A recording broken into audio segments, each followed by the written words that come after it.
अस्सलाम वालेकुम। आइए स्टार्ट करते हैं chapter number 10 simple harmonic motion and waves.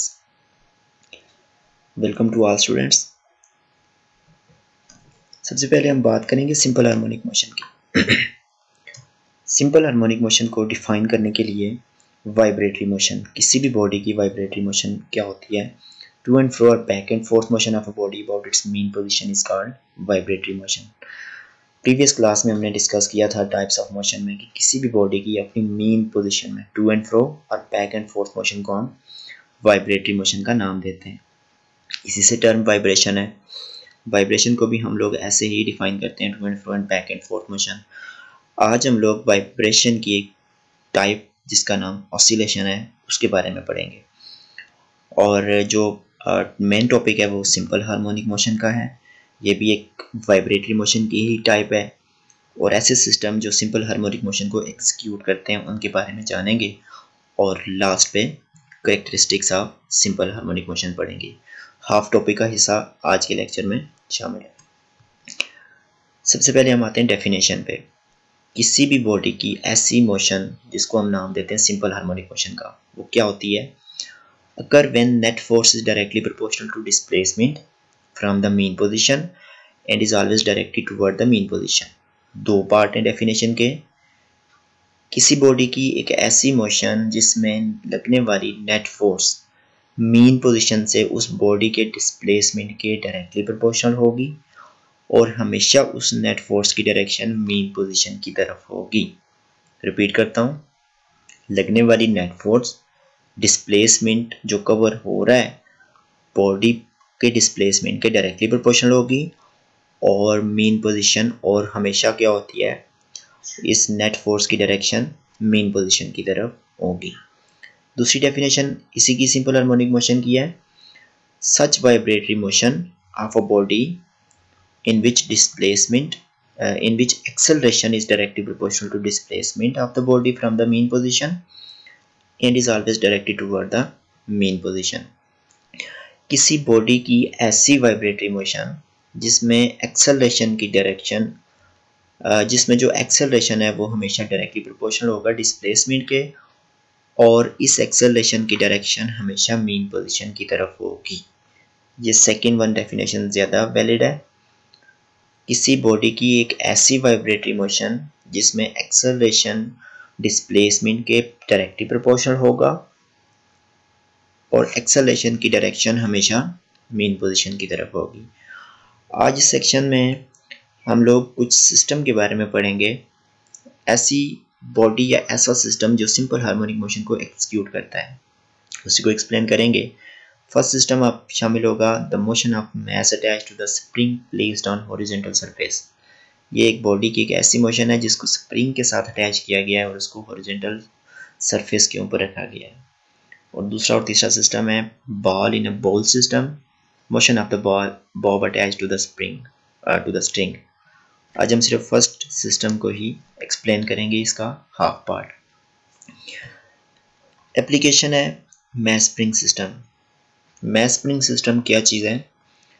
एक ऐसी बॉडी जिसको हमने स्प्रिंग के साथ बांधकर एक फ्रिक्शनलेस सरफेस हॉरिजॉन्टल सरफेस के ऊपर रखा हुआ है, और ये जो स्प्रिंग है वो उसका एक पार्ट सॉलिड सपोर्ट के साथ फिक्स है। ये जो बॉडी फ्रिक्शनलेस सरफेस के ऊपर रखी गई है, जब अपनी रिलैक्स पोजीशन में होगी तो इस केस में नेट फोर्स जो होगी वो 0 के इक्वल होगी। That's why F is equal to 0। First part, एक ही डायग्राम के 3 पार्ट हम डिस्कस करेंगे। पहले पार्ट में बॉडी रिलैक्स पोजीशन में है, लगने वाली तमाम फोर्सेस का नेट रिजल्ट 0 के इक्वल है, बॉडीज इन इक्विलिब्रियम। उसके बाद जब हम स्प्रिंग को स्ट्रेच या कंप्रेस करेंगे तो ये जो स्प्रिंग है ये बॉडी पर एक फोर्स एक्सर्ट करेगा। स्प्रिंग की वजह से लगने वाली फोर्स जो बॉडी पर लग रही है वो बॉडी पर एक फोर्स अप्लाई करेगा, उसकी वजह से बॉडी डिस्प्लेसमेंट कवर करेगी। अब ये जो डिस्प्लेसमेंट कवर हो रहा है अबाउट इट्स मीन पोजीशन से right side and mean position से लेफ्ट साइड, ये जो कवर होने वाला डिस्प्लेसमेंट है इसको हमने एक्स से रिप्रेजेंट किया। मैंने दो टर्म का नाम लिया है। स्प्रिंग की वजह से एग्जर्ट होने वाली फोर्स जो बॉडी पर लग रही है और बॉडी क्या कर रही है, डिस्प्लेसमेंट x कवर कर रही है। इट मीन्स लगने वाली फोर्स कवर होने वाले डिस्प्लेसमेंट के डायरेक्टली प्रोपोर्शनल होगी और इस फोर्स की डायरेक्शन मीन पोजीशन की तरफ होगी। मैं एक दफ़ा रिपीट कर देता हूँ। Consider a body of mass m is attached to the spring placed on horizontal frictionless surface. When the body is at rest, then the net force acting on it is 0. When the spring is compressed or stretched or compressed about its mean position, the spring will exert a force on the body and the body covers some displacement. यहाँ से ये mean position है। जैसे ही हम लोग spring को stretch करेंगे तो ये बॉडी पर जो फोर्स अप्लाई करेगा उसकी वजह से बॉडी एक नई पोजीशन, एक्सट्रीम पोजीशन ए को अटेन करेगी। इस पोजीशन पर जितना उसने ओ से लेकर ए तक डिस्प्लेसमेंट कवर किया है ये लगने वाली फोर्स के प्रोपोर्शनल है। और जैसे ही हम लोग यहाँ से फोर्स को हटा देंगे the body will continue to start move, body move करना स्टार्ट करेगी मीन पोजीशन की तरफ और यहाँ पर रुकेगी नहीं बल्कि अपनी मोशन को कंटिन्यू रखेगी ड्यू टू इनर्शिया और एक नई एक्सट्रीम पोजीशन बी को अटेन करेगी। तो आइडिया क्या डेवलप हुआ, बॉडी अपनी मीन पोजीशन से टू एंड फ्रो मूव करेगी। पहली बात, जब ये body to and fro move करेगी तो ये बॉडी की मोशन वाइब्रेटरी मोशन होगी। सेकंड पॉइंट, स्प्रिंग की वजह से एक्सर्ट होने वाली फोर्स जो बॉडी पर लग रही है और जो बॉडी डिस्प्लेसमेंट कवर कर रही है, लगने वाली फोर्स डिस्प्लेसमेंट के प्रोपोर्शनल है। सेकंड पॉइंट, और जैसे ही बॉडी पॉइंट या एक्सट्रीम पोजीशन ए से ओ की तरफ मूव करेगी तो जो हमारे पास प्रोड्यूस होने वाला एक्सेलरेशन है उसकी डायरेक्शन भी मीन पोजीशन की तरफ होगी। अब एक्सेलरेशन की डायरेक्शन मीन पोजीशन की तरफ कैसे होती है, जैसे बॉडी ओ से ए से ओ की तरफ मूव करेगी इट्स स्पीड और वेलोसिटी गोज टू इंक्रीज। हमने पढ़ा था ना, टाइम इंटरवल के साथ किसी बॉडी की स्पीड वेलोसिटी इंक्रीज हो तो एक्सेलरेशन प्रोड्यूस होता है और जब ये बॉडी ए से लेकर ओ की तरफ मूव करती है तो इसकी स्पीड वेलोसिटी इंक्रीज होती है तो प्रोड्यूस होने वाले एक्सेलरेशन की डायरेक्शन मीन पोजीशन की तरफ होगी। जब ये बॉडी अपनी इस मीन पोजीशन पर पहुंचेगी तो इस केस में इसकी स्पीड वेलोसिटी मैक्सिमम हो जाती है, तो मैक्सिमम स्पीड वेलोसिटी पर एक्सेलरेशन की वैल्यू 0 के इक्वल या वहां पर एक्सेलरेशन 0 के इक्वल हो जाएगा। और जब ये बॉडी ओ से लेकर बी तक मूव करेगी इस इंटरवल में its speed and velocity goes to decrease. इस केस में अगेन एक्सेलरेशन की डायरेक्शन 0 के इक्वल होगी। तो क्लियर हो गया कॉन्सेप्ट फोर्स का और एक्सेलरेशन का। अगर हम ये बात करेंगे कि नेट फोर्स की डायरेक्शन मीन पोजीशन की तरफ होगी फिर भी ठीक है, या अगर हम लोग कहेंगे कि एक्सेलरेशन की डायरेक्शन मीन पोजीशन की तरफ होगी फिर भी ठीक है।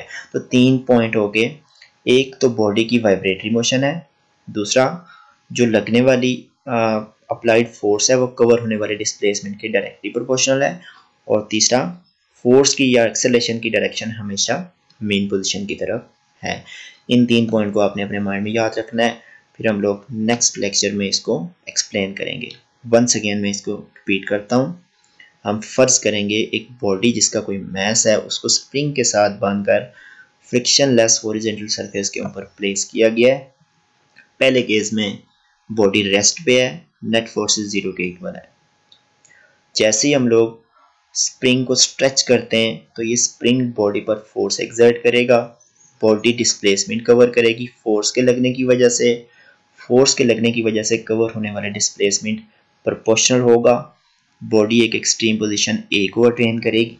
जैसे ही हम लोग इस फोर्स को हटाएंगे तो रिस्टोरिंग फोर्स की वजह से बॉडी मूव करेगी टुवर्ड इट्स मीन पोजीशन, और इस केस में नेट फोर्स की डायरेक्शन मीन पोजीशन की तरफ होगी और बॉडी यहाँ पे मीन पोजीशन पर रुकेगी नहीं बल्कि अपनी मोशन को कंटिन्यू करेगी ड्यू टू इनर्शिया और एक एक्सट्रीम पोजीशन बी को अटेन करेगी। अब चूंकि अभी मैंने स्टार्ट से कहा कि ये एक फ्रिक्शनलेस सरफेस है तो फोर्स हटाने से बॉडी अपनी मोशन को एक्सट्रीम पोजीशन ए और बी के दरमियान कंटिन्यू करेगी। जब ये अपनी मोशन को about its mean position to and fro move motion को कंटिन्यू करेगी, इट मीन्स बॉडी की मोशन वाइब्रेटरी मोशन है। इट मीन्स बॉडी पर लगने वाले फोर्स की वजह से